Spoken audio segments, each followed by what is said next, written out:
আপনি আমাদের বগুড়া সদর 6 আসন উপনির্বাচন এর আগে এখানে আমাদের তারেক সাহেব ভোট করছে, উনি এই আসনটা ছেড়ে দিচ্ছে।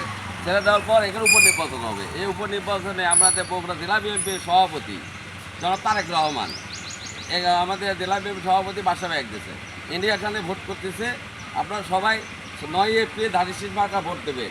আর তার আপনি আগামী ডিসেম্বরের মধ্যে ইনশাআল্লাহ সবাই এই যে বিএনপির যে প্রতিশ্রুতি ফ্যামিলি কার্ড কেসব কার্ড স্বাস্থ্য কার্ড সব কার্ড ইনশাআল্লাহ সবাই দেবে। ইনশাআল্লাহ আপনারা সবাই কি মার্কা ভোট দেবেন?